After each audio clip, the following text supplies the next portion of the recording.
Hello दोस्तों, स्वागत है आप सभी के इस कहानी 369 में। तो चलिए आज की कहानी करते हैं शुरू।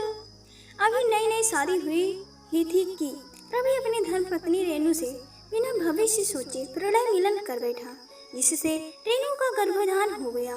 रेणु यूं तो घरेलू संस्कारी और गृह कार्यों में दक्ष थी, किंतु शांत और संतमुखी व्यक्तित्व की महिला थी।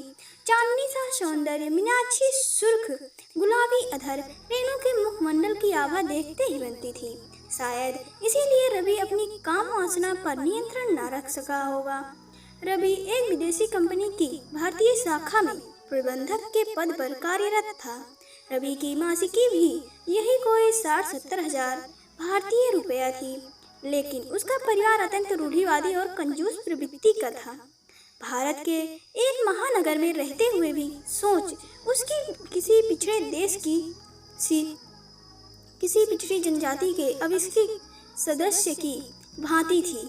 रवि अपनी परवरिश के मद्देनजर घर में कंजूस और दोस्तों के सामने दिखावटी प्रवृत्ति का हो चला था। दोस्त अगर किसी दावत को बुलाते तो दावत किसी अच्छे रेस्टोरेंट में उन्हें मिल जाती, किंतु घर में रेणु को अपनी आवश्यकता के सामान के लिए भी कई कई दिनों का इंतजार करना पड़ जाता।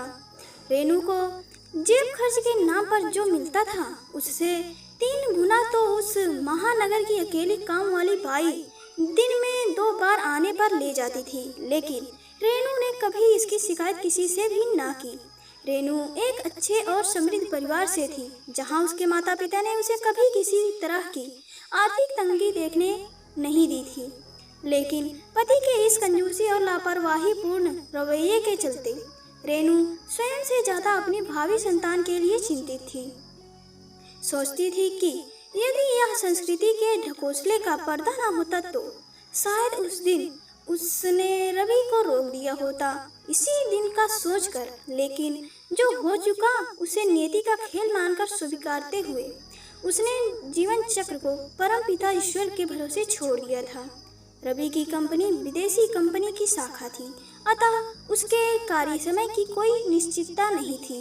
यद्यपि उसे सप्ताह में 2-3 दिन का अवकाश अवश्य मिलता था, लेकिन रवि अपने आलस्य की पराकाष्ठा में दोनों दिन अपनी निद्रा के आवेश में बर्बाद कर देता था। रवि के गैर जिम्मेदाराना रवैये से उनका अपनी भावी संतान के प्रति स्नेह का अभाव जान पड़ता था। रेणु को अपने गर्भ की जांच हेतु डॉक्टर के दिए समय से कई दिन का इंतजार करना पड़ता था, लेकिन रवि हमेशा कोई न कोई बहाना तैयार कर रखता था। यही स्थिति देख कर रेणु कहीं न कहीं तनाव में आती जा रही थी। आमतौर पर ससुर एक पिता की भूमिका में अक्सर नजर आते हैं, लेकिन रेणु का यहाँ भी दुर्भाग्य था।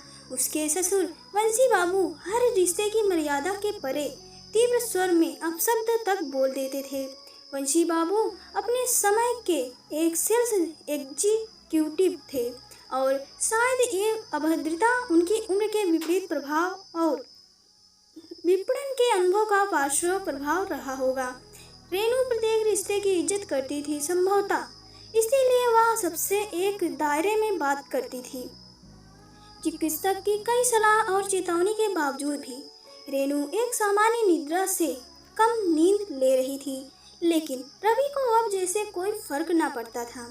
रवि मध्य रात्रि के बाद 2-2, ढाई बजे घर आता था, लेकिन गर्भावस्था में रेणु उसके भोजन के लिए सिर्फ इसलिए जागती रहती क्योंकि रवि आलस्य के चलते स्वयं से भोजन तक नहीं करता था। उसकी सास रमा देवी और ससुर वंशी बाबू रूढ़िवादिता के चलते 8 बजे तक सो जाया करते थे और फिर रेणु का शयन कक्ष प्रथम तल पर, जबकि भोजन कक्ष सास ससुर के शयन कक्ष के निकट भूतल पर हुआ करता था। और फिर डॉक्टर की भी हिदायत थी उतरना चढ़ना कम करना। तो भावी संतान ऐसी उसका समर्पण इस स्तर पर था कि कब वो मनोरोगी होने लगी थी उसे इसका आभास न था। रात्रि 3 बजे तक पति को भोजन देने के उपरांत सोने वाली रेणु को सास रमा देवी 6 बजे ही उठा दिया करती थी, जिससे 4-5 दिनों में ही उसके मुखमंडल की आभा सौंदर्य विहीन हो चली थी। उसके मीनाक्षी नैनों पर अजीब सी सूजन और आंखों के नीचे गहरे काले निशान बनने लगे थे। अब दिन के कामों में भी उससे चूक होने लगी थी, जिसके लिए रेणु को अपनी सास रमा देवी की उलाहनाएं सुननी पड़ रही थी। हद तो तब हो गई जब आवेश में एक दिन रमा देवी ने रेणु से ये बोल बैठी कि इतनी जल्दी क्या थी गर्भधारण करने की, कितनी तंगी है पैसों की, बेटा रवि की भी आज 2 वक्त की रोटी के लिए भी पर्याप्त नहीं है। ऐसी स्थिति में बिना नियोजन के क्या आवश्यकता थी ये सब करने की। रमा देवी के ये शब्द उसकी कंजूसी प्रवृत्ति के परिचायक थे, परिणाम थे। फिर भी रेणु के मन में कुछ सवाल बार बार आ रहे थे कि क्या ये गर्भ अकेले मेरे चाहने से ठहरा है, क्या ये गर्भ केवल मेरी संतान होगी, क्या रवि और उसके परिवार का इस भावी संतान से कोई संबंध ना होगा। लेकिन ये सवाल उसको अंदर तक तोड़ रहे थे। शायद रवि के व्यवहार और रमा देवी के शब्दों ने रेणु का पूर्ण मानसिक उत्पीड़न कर दिया था, लेकिन कहीं उसके मन में एक उम्मीद थी कि एक बहू के नाते ना सही, एक पत्नी के नाते सही, अभी तो किसी इंसानियत के चलते उस भावी संतान के लिए ही सही उसके ससुरालियों को सद्बुद्धि आएगी। और इसी उम्मीद के चलते वो अपने विह्वल मन को संभालते हुए पुनः अपने घर गृहस्थी के कामों में लग जाया करती थी।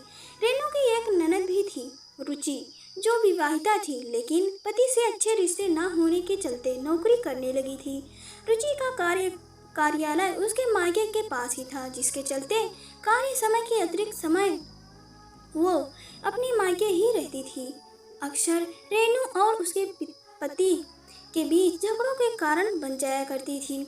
डॉक्टर के तमाम बार आराम करने की हिदायत पर भी रेणु को आराम नसीब नहीं होता था। शायद इसी सब तनाव ने रेणु के शरीर को नियमित ऊर्जा की तुलना में 2 गुना अधिक ऊर्जा प्रदान करनी शुरू कर दी होगी।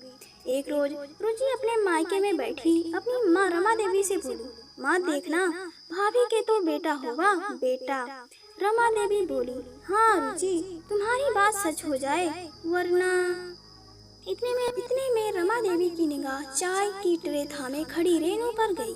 रेणु उसकी सारी बातें सुन चुकी थी और स्तब्ध थी कि आज के युग में भी प्रेमचंद युगीन सोच वाले माँ बेटी अस्तित्व में है। लेकिन वो अंतर्मुखी महिला चाय रखकर वापस पाकगृह की ओर चल दी। गर्भ का समय ज्यों ज्यों पूर्ण होता जा रहा था, रेणु मुरझाए फूल की असामान्यों की भांति दिखने लगी थी और वो समय निकट आ गया था जब वो बच्चा इस दुनिया में आने वाला था।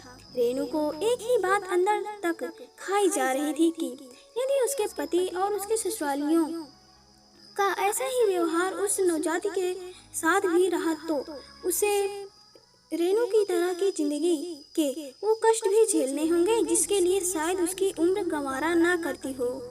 और फिर कहीं लड़की हो गई तो इसी पेशोपेश में उसे असहनीय दर्द की एक तड़प उठती है और वो बेहोश हो जाती है। आंखें खुलने पर वह स्वयं को प्रसव कक्ष में पाती है। दर्द अभी भी असहनीय ही है, लेकिन वो डॉक्टर से बस यही पूछ रही थी कि उसके पति रवि कहाँ है। डॉक्टर बार बार नर्स को बाहर भेजती इसी उम्मीद में कि कोई तीमारदार हो तो उसको बोले, किंतु बेदर्द नियति उस अभावकन के साथ कुछ अलग ही खेल खेल रही थी। जब रेणु बेहोश हुई तो उसकी ननद रुचि उसे एक अस्पताल में भर्ती करवाकर अस्पताल की समस्त औपचारिकता पूर्ण कर वहां से चली गई थी। रवि को भी इत्तला की या नहीं ये तो वो स्वयं ही जाने, लेकिन तीमारदार के भी न होने के चलते वो महिला डॉक्टर सच्चाई बताकर रेणु को प्रश्नों की दुनिया में नहीं भेजना चाहती थी। इसलिए डॉक्टर ने रेणु को कहा कि जल्द ही उसका पति उसके पास होगा। साथ ही नर्स को इशारे पे औपचारिकता में संलग्न पहचान पत्र पर अंकित पति के नंबर पर बुलावे को कहा। इसी के साथ रेणु का ऑपरेशन शुरू हुआ। हॉस्पिटल के प्रयास पर वंशी बाबू, रमा देवी और रवि तीनों श्रम कक्ष के ऑपरेशन थिएटर के बाहर आ चुके थे कि अचानक बच्चे का रोना शुरू हुआ। डॉक्टर ने रेणु के कान में कहा, मुबारक हो रेणु, लक्ष्मी हुई है, बेटी हुई है। प्रसव की पीड़ा में अधमरी रेणु इस खबर से पूर्ण रूप से निश्चेत अवस्था में आ जाती है, जैसे कोई सांप सूंघ गया हो या काटा तो खून नहीं। नर्स बेटी को हाथ में लिए ऑपरेशन थिएटर के बाहर खड़े वंशी बाबू और उनके परिवार के पास लाकर वंशी बाबू के हाथ में बच्चे देते हुए कहती हैं, मुबारक हो अंकल, लक्ष्मी हुई है लक्ष्मी, बहुत ही सुंदर है। इतना सुनते ही रूढ़िवादी वंशी बाबू को और रमा देवी तत्काल अस्पताल से घर के लिए प्रस्थान करते हैं। रवि अभी भी वहीं है, लेकिन उसके चेहरे से स्पष्ट ही जान पड़ता है कि वो बेटी होने से खुश नहीं है। इतने में नर्स कहती है, भाई बेटियां तो पिता की लाडली होती हैं, किस बात का संकोच है? गोद में नहीं लोगे अपनी बच्ची को? लेकिन परवरिश का असर, रवि भी वहां से चला जाता है। नर्स बेटी को लेकर अंदर आती है कि बेटी अब शांत है, वो रो नहीं रही है। डॉक्टर हैरान है। डॉक्टर के चेहरे से स्पष्ट भांपा जा सकता है कि किसी अनहोनी की आशंका उन्हें हो गई है।